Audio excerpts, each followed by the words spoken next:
अरे तेच तर सांगतोय मी तुला. काय तुला सनयाला फसवायचं होतं ना. अरे पण राधा अडकली त्यात तिचा काय दोष आहे सांग. नसल दोष?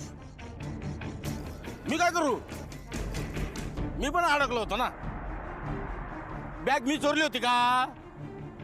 बॅग कुणी चोरली? त्या गॅरी तो गुरुनाथ त्यांनी बॅग चोरली. पोलिसांनी मला जमा केलं का नाही? हा, मला अडकवलं की नाही ह्या लोकांनी? पण सोडवलं कोणी तुला? राधाने सोडवलं ना. ते जुनं काय मला सांगू नको. तुला ऐकावं लागणार आहे.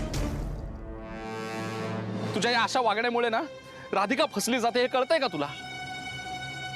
राधिकाने जो गुन्हाच केला नाही त्याच्याबद्दल शिक्षा मिळणार आहे तिला कोर्टात. तू हे सगळं कशासाठी केलंस? शनयाला फसवायला हा ट्रॅप रचलास ना. अरे पण राधा अडकते हे कळत कसं नाहीये तुला? आणि या सगळ्यामुळे काय होणार आहे माहितीये? त्या कंपनीची मालकीण शनया होणार आहे. काय बोलला तू? शनयाच्या हातात जाणारे अख्खी राधिका मसाले. ए, सोडा सोडा त्याला. सोडा रे, सोडा सोडा. इकडे इकडे इकडे जरा मला जवळून सांग, जवळून सांग. काय काय काय काय बोलतो तू? राधिका मसाले शनयाच्या ताब्यात जाऊ शकते. कसं काय? कारण त्या कंपनीची शनया सुद्धा 50% भागीदार आहे हे माहिती आहे तुला. आणि तुला पण काय सांगायचं? ये ये ए, सोडा सोडा त्याला. ये जवळून सांग. ये ये सांग काय? शनयाला हे फुकट सगळं मिळणार.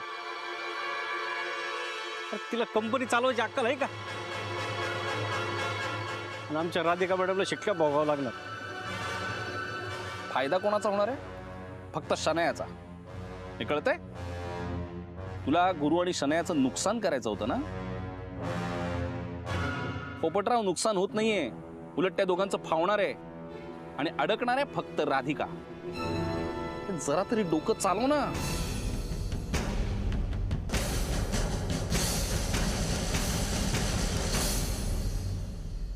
महाजनी, तुम्ही राधिका सुभेदार यांना केव्हापासून ओळखता? बऱ्याच वर्षांपासून. न्यायाधीश महाराज, मी स्पष्ट आणि परखडपणे बोलणारा माणूस. सुरुवातीला राधिकाचं मला पटायचं नाही. का? कारण मी तिचा पुरता स्वभाव जाणून घेतलेला नव्हता. मी लोकांवर चिडायचो, ओरडायचो, पण तो माझ्या स्वभावाचा भाग असेल.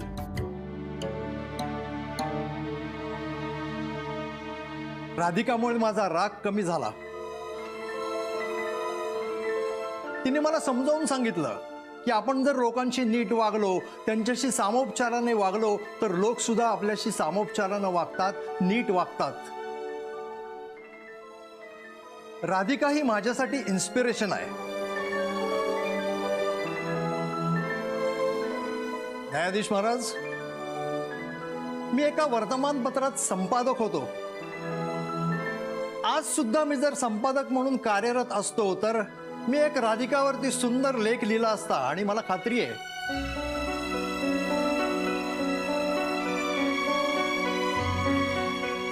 तो लेख वाचून घराघरात अनेक राधिका तयार झाल्या असत्या.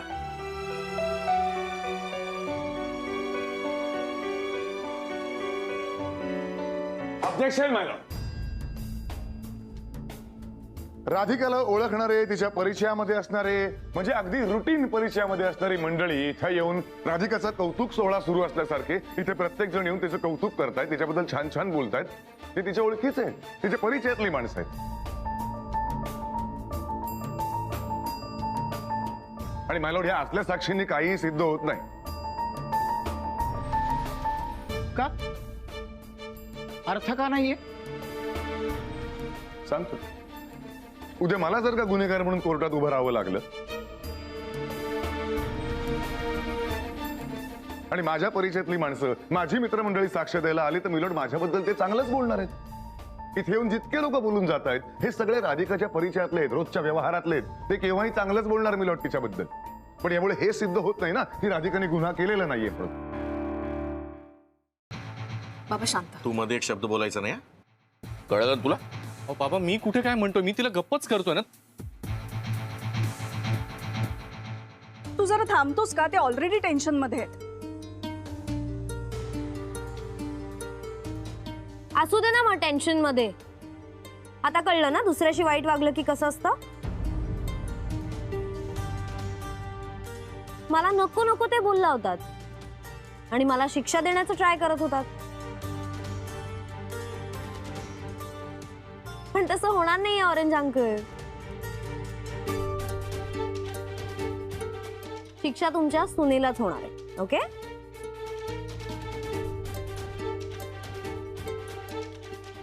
तू जातेस का? हे बाई, मी ना हात जोडतो तुझ्या समोर. हो तर पाया पडतो, पण जा इकडनं. झाला तेवढा त्रास पुरे. आता अजून नको त्रास दिवसा मला. गुरु सर, तुम्ही तरी घेऊन जा ना हिला. शनाया चल ना प्लीज. किती निर्लज्ज आहे ही. इतकं सगळं होतंय तरी थांबतच नाही. जाऊ दे रेवती, लक्ष नको देऊ. जाऊ दे काय? आणि जाऊ दे म्हटलं की हिला बरंच आहे. शनाया प्लीज, आता कोर्टामध्ये उगीच इश्यू नको व्हायला. चल तू प्लीज.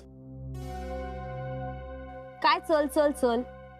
बघतोस ना किती हेटेड आहे या लोकांना आपल्यासाठी. सो जेलिस. पण आता काहीच उपयोग नाहीये.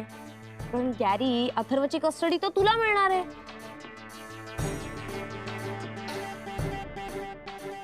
राधिका आता क्रिमिनल डिक्लेअर होईल, जेलमध्ये जाईल. मग अथर्व आता आमच्याकडे राहणार, माझा आणि गॅरीचा मुलगा म्हणून. तुला माहितीये गॅरी, मी त्याच्यासाठी एक चाइल्ड साईजचा एक बेड पण बनवायला टाकलाय. लवकरच आपल्याला डिलिव्हरी मिळेल. हो ना राधिका? तुला आता शिक्षा होऊच देत राधिका. आणि तुझी सगळ्यात मोठी शिक्षा ही असेल की तुझा मुलगा तुझ्यापाशी नसेल. Excuse me.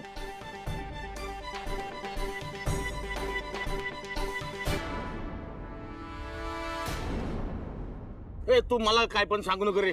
मी तुझं अजिबात ऐकणार नाही. आणि तू जे काय सांगतोस ना परत परत परत परत तेच सांगतोस, त्याचा माझ्यावर काय पण परिणाम होणार नाही. म्हणजे एका निष्पाप व्यक्तीला गुन्हेगार ठरवून तिला शिक्षा दिली जाते, हे चालणार आहे तुला?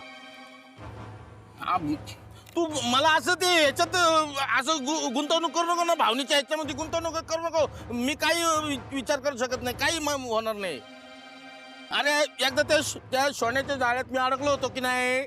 आता मला परत कुठल्याच ह्याच्यात अडकायचं नाहीये बस. अरे ते सोन्यामुळं पैसा गेला सगळा. जे मला पाहिजे होतं ते काही झालंच नाही. आणि सगळं काही नको आता, मला काही करायचं नाही. आणि हे बघा, तिला मला अडकायचं होतं, त्या गॅरीला आणि त्या सोन्याला अडकायचं होतं. बस मी काम केलं. आता त्याच्यामध्ये ती राधिकाबाई मसालेवाली अडकली. आता मी काय करू त्याला? कारण कसं म्हण आहे, सुक्याबरोबर कधी कधी ओलं पण चढतं. त्याला काय करणार आपण? खूप चुकीचं वागतोयस तू पोपटराव. अडकवायचं होतं ना शनायाला. नाही, पण राधा अडकते हे अजूनही कसं कळत नाही, मला कळतच नाही. आणि या सगळ्यामुळे काय होणार आहे?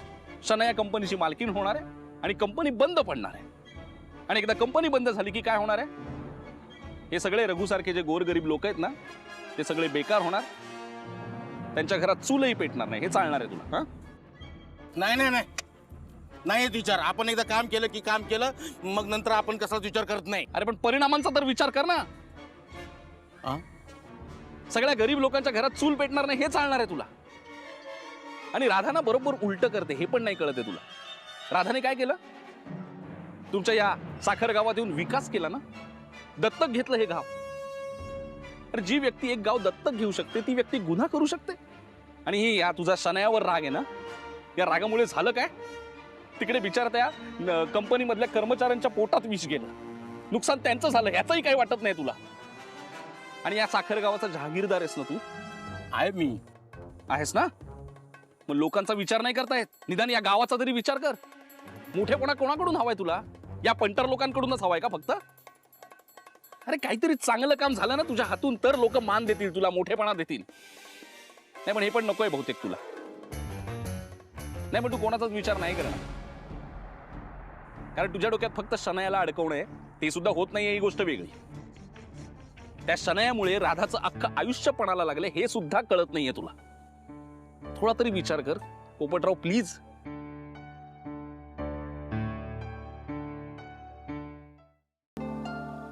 आज खूप जण इथे माझ्यासाठी आले. त्या सगळ्यांना असं वाटतंय की मी निर्दोष आहे. किती वेळ झालाय आपण मगापासून सगळं तेच ऐकतोय. हे सगळं घुमून फिरवून ऐकून या काय सिद्ध करू पाहताय? ऍडव्होकेट पराडकर, तुम्ही मध्ये मध्ये बोलू नका, त्यांना बोलू दे. सॉरी. नाही नाही नाही, मला काही सिद्ध करायचं नाहीये यातनं. मला फक्त इतकंच म्हणायचंय की या सगळ्यांचा माझ्यावरती विश्वास आहे. या सगळ्यांना वाटतं की मी असं चुकीचं वागूच शकत नाही. मी निर्दोष आहे हे मला सिद्ध नाही करता येते. पुराव्या अभावी तुम्ही मला जेलमध्ये पाठवू शकता, पण यांच्या मनात मी जो विश्वास कमवलाय ना तो मात्र कोणीच पुसू शकत नाही. आज हे सगळे जण माझ्यासाठी इथे आलेत, त्यामुळे माझं मन भरून आलंय. या लोकांसाठी मला खूप वाटतं, म्हणून जज साहेब मला एक विनंती करायची. माझ्या कंपनीवरती अनेक लोकांची पोटं अवलंबून आहेत, अनेक लोकांचे रोजगार अवलंबून आहेत.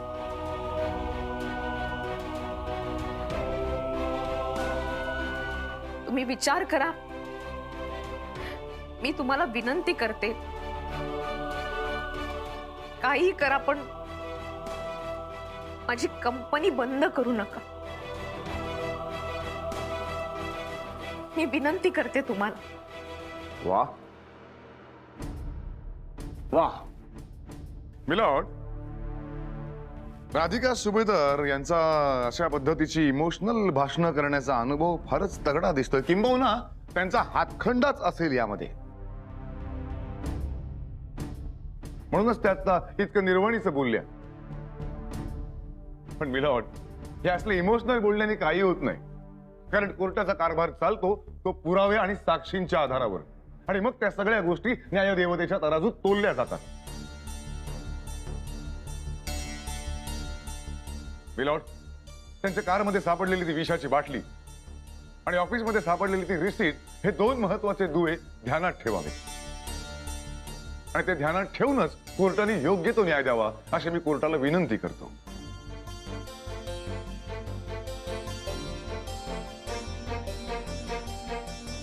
राधिका सुभेदार यांची बाजू ऐकल्यानंतर, सगळे पुरावे आणि सगळ्या साक्षी बघितल्यानंतर हे कोर्ट हा निर्णय घेते की राधिका सुभेदार. एक मिनिट जज साहेब. सॉरी जज साहेब, मला हक्क नाही असा येण्याचा, पण तुम्ही कुठलाही निर्णय देण्याच्या आधी मला एक विनंती करायची होती तुम्हाला.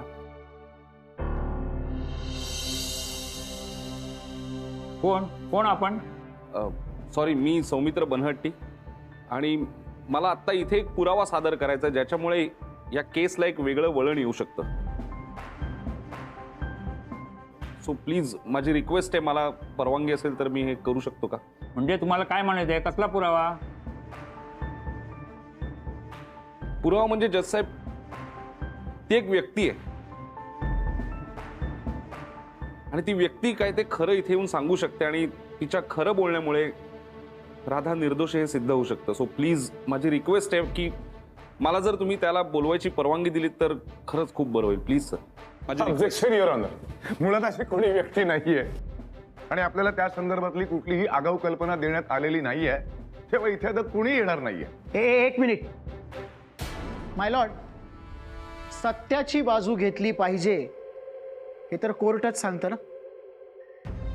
माझी कोर्टाला नम्र विनंती आहे की त्यांचं म्हणणं कोर्टानं ऐकून घ्यावं.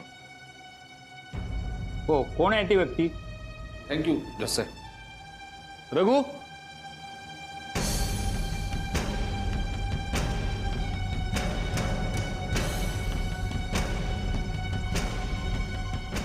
पॅरेट?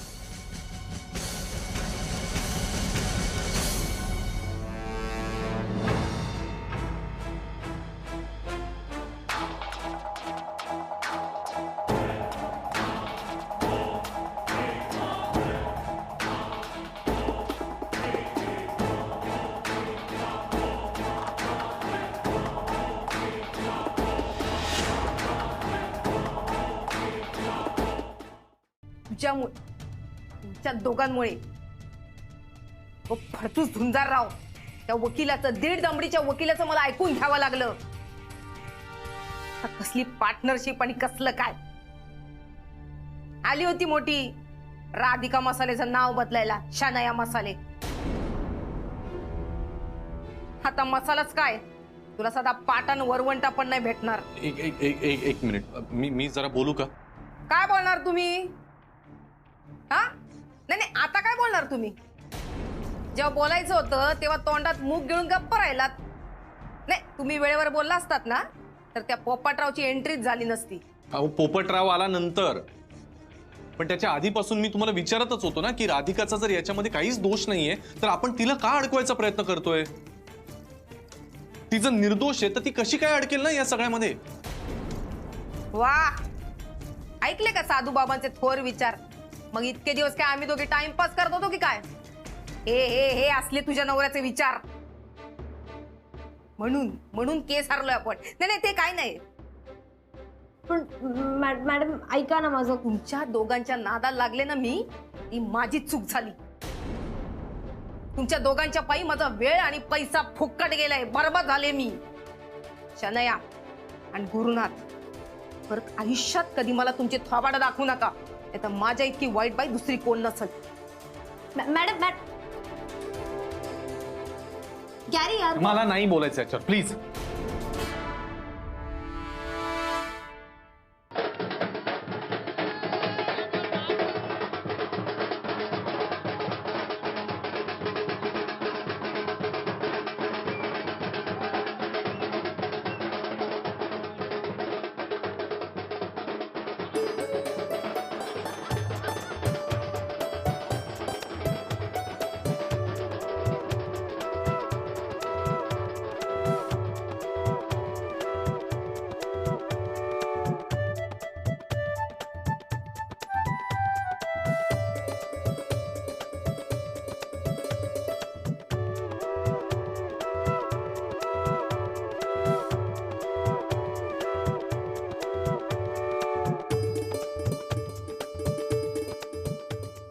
वाटलंही नव्हतं की ही केस कधी अशी फिरेल. आम्हाला तुमचं बोलणं ऐकायचं. हो, बोलते. सगळ्यात आधी मी परमेश्वराचे आभार मानेन. या परमेश्वरामुळेच आज एवढ्या मोठ्या केसमधनं माझी निर्दोष मुक्तता झाली. बऱ्याचदा असं होतं की आपल्याला देवाचं अस्तित्व कुठे दिसत नाही, देव कुठे आहे, कसा आहे, आपण कोणी बघितलं नाहीये. पण आज तुम्हा सगळ्यांच्या रूपानं मला देवाचं अस्तित्व जाणवलंय. खरंच तुम्ही सगळेजण माझ्या पाठीशी उभे राहिलात. तुम्हा सगळ्यांचं ऋण कसं फेडू मला कळत नाहीये. तुम्हा सगळ्यांचा नेहमीच आधार राहिलाय. असेच माझ्या पाठीशी उभे राहा आणि असेच आशीर्वाद कायम असू दे. धन्यवाद. अजून काही प्रश्न विचारायचे? नाही मॅडम. रेवती मॅडम, आम्ही निघतो.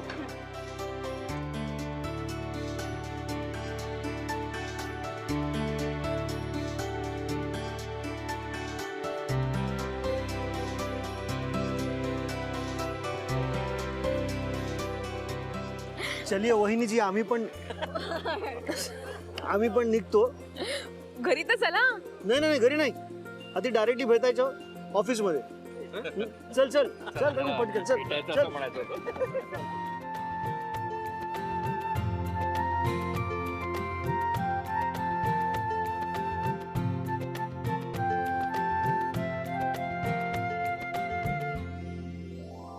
ओ आई आई, आल्या आल्या, राधिका ताई आल्या आल्या आल्या आले का? चला अरे बापरे गो, बाई आली बाई, माझी राधिका सगळ्या संकटातून सुटून आली. वा वा वा. या या विदृष्ट काढते थांब. होय होय होय. बस सौमित्र.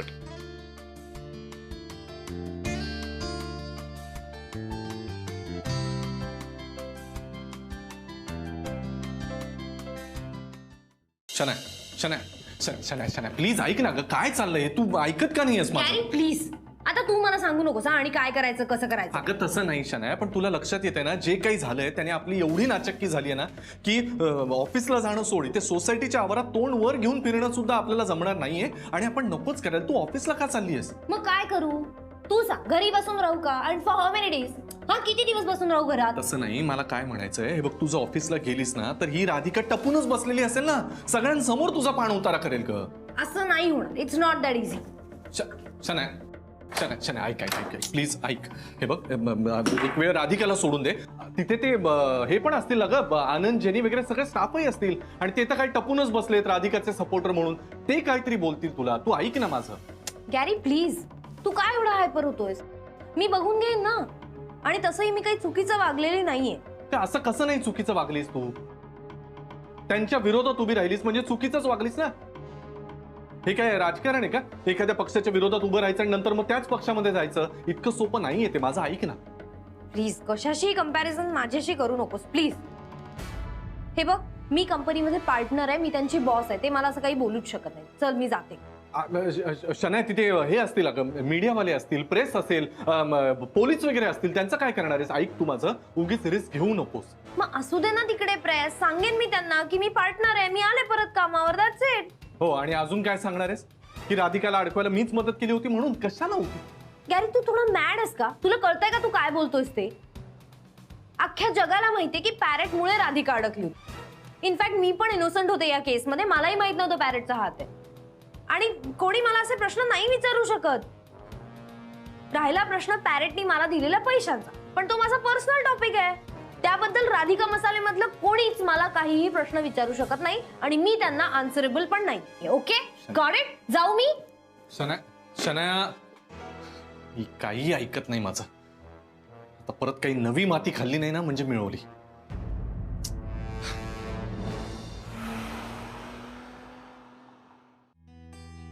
किती छान वाटतं.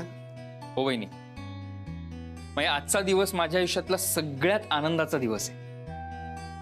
आजचा दिवस मी ऑलवेज लक्षात ठेवेन. तुमच्या सगळ्यांच्या चेहऱ्यावर आज इतका आनंद आहे ना. आज खरं तर काही नाहीये, तरी पण एखादा सण वगैरे असं वाटतंय मला.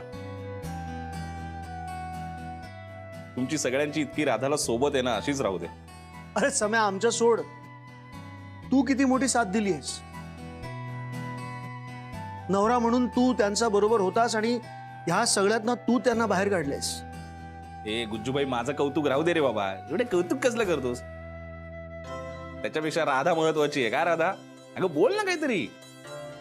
काय बोलू आता मी? मला खरंच सुचत नाहीये काय बोलावं ते. पहा ना 2 दिवसापूर्वी काय परिस्थिती होती आणि आजचं वातावरण पहा. एका जन्माचं अंतर आहे असं वाटतंय. खरं सांगू का, मला खूप भीती वाटत होती. वाटत होतं सगळं संपलंय, पण तुम्ही सगळेजण बरोबर होतात म्हणून ही लढाई जिंकलोय आपण. आणि अशीच जिंकत राहा प्रत्येक वेळेला. राधा तू चांगली आहेस ग. तू कोणाचं वाईट केलेलं नाहीस, त्यामुळे तुझंही कधी वाईट होणार नाही. माझंच वाक्य मला ऐकवतोयस? तुझ्या संगतीचा परिणाम आहे. तुझ्यासारखं बोलायला लागलो बघ मी आपोआप. सगळ्यात आधी तुम्ही तोंड गोड करा. हे काय? नाही नाही नाही, या सगळ्याचं क्रेडिट सौमित्रच आहे. त्याला आपण आधी देऊ. एक मिनिट. कसं आहे, हा क्रेडिट दोघांचा आहे. सो तुम्ही दोघं एकमेकांना तो पेढा भरवा. नाही काय प्लीज. सौमित्र अरे पण हा काय प्रसंग आहे काय भरवायचा? अर्धाच दे. डाएट सुरू आहे. काय आता जस्ट डाएट सुरू केले. अरे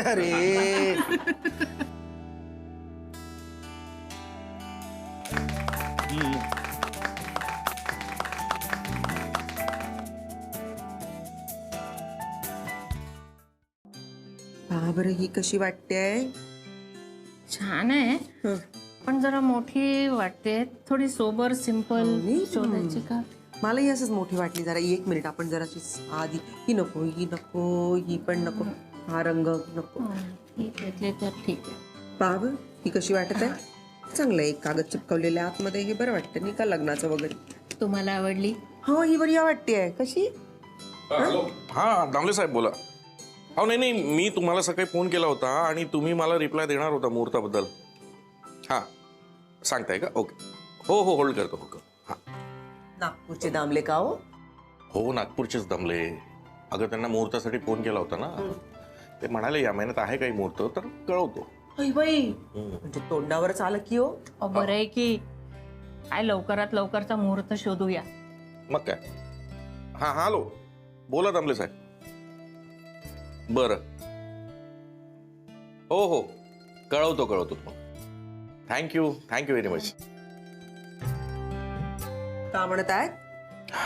अगं ते म्हणतायत की या महिन्यात 3 मुहूर्त आहेत, त्याची डिटेल पाठवतो म्हणाले. पण त्यानंतर ते हेही म्हणाले की या महिन्यानंतर 6 महिन्यापर्यंत लग्नाचा मुहूर्त नाहीये. 6 महिने? नाही एवढा उशीर नको. हो ना. आपण एक काम करूया ना, या महिन्यामध्ये काका मुहूर्त आहे, तारखा एकदा का मिळाल्या की मग ठरवूया आपण. मुहूर्त तर पाहू दे त्यांना.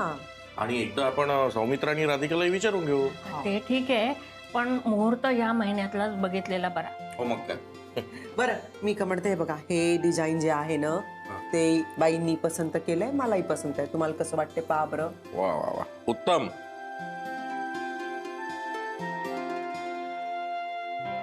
देवा राधिकाचं आता सगळं छान होऊ दे. तिला काहीच कमी पडू देऊ नको देवा. सौमित्राची साथ तिला आता जन्मभर मिळू दे.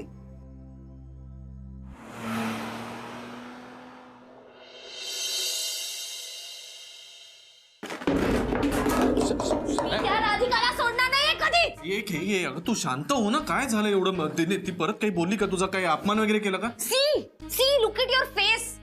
इतका आनंद होतोय तुला हे बोलताना. एक्सपेक्टेड होतं ना तुला हेच? नाही आनंद कशाला होत शनाया. मी आशयाने बोलतोय की बघ नेमकं मी जे म्हणालो तेच घडलं की काय म्हणून विचारतोय. तू चिडचिड काय करतेस माझ्या? हे बघ ज्याच्यावर वेळ येते ना त्यालाच कळतं, तुला नाही कळणार. हो मला नाही कळणार.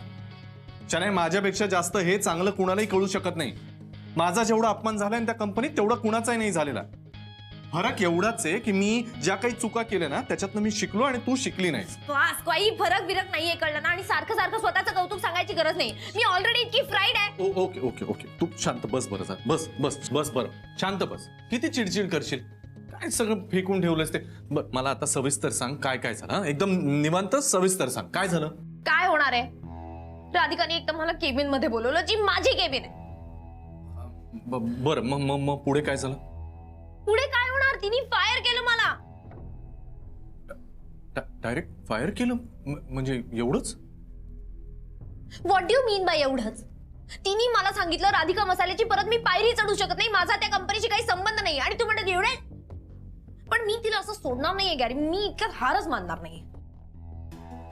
तू हसू नकोस. I am sorry I didn't mean to. मला तसं मला आलं ग ते. हे बघ पण शनाया काय करू यार. मी हसू नको तर काय करू. तरी मी तुला सांगत होतो तू त्या राधिकाच्या नादाला लागू नकोस. पण नाही तू ऐकतच नव्हतीस. आणि आता राधिका मसालेमधून सुद्धा काढून टाकलं ना. मग मी जे म्हणत होतो तेच झालं की नाही?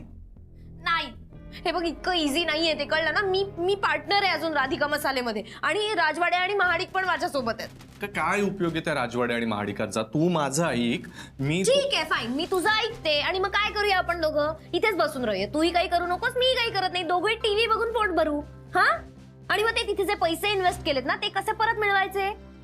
प्लस त्या राजवाडे आणि महाडिकडनं पार्टीसाठी पैसे घेऊन ठेवले ते कसे परत करणार आहे? मी सांग ना सांग. मला काय विचारतेस शनाया? हे बघ हे सगळं तू मला न विचारता केलंय. ओके त्यामुळे तुझं तू निस्तर. फक्त एक गोष्ट लक्षात ठेव. आता राधिका मसालेमध्ये परत तुला एंट्री नाहीये हे डोक्यात ठेव आणि मग पुढे जा. मस्त छान खूप छान सपोर्ट करतोस तू मला. या आधी तर कधी केला नाहीस. नुसता घाबरूनच राहा कायम. कधीही मला सपोर्ट करू नकोस. इनफॅक्ट मीच तुला सपोर्ट करते कायम आयुष्यभर. ते काही नाही गॅरी, तुला मला सपोर्ट करावाच लागेल. मी आत्ताच्या आत्ता महाडिक आणि राजवाड्याला भेटायला जाणार आहे. तू माझ्यावर यायचंय. कशाला चाललीस त्यांना भेटायला आता? कन्व्हिन्स करायला त्यांना. काहीतरी सोल्युशन द्या प्लीज असं म्हणायला. म्हणजे परत चुका. शनाया तुला लक्षात येते का परत परत तू त्याच चुका करतेस. बस नाही गॅरी, तू रॉंग आहेस, कळलं ना. हे बघ Gary, I am telling you, या वेळेला तू मला सपोर्ट कर, नाहीतर मी तुझ्या बरोबर राहणारच नाही. शनाया अगं तू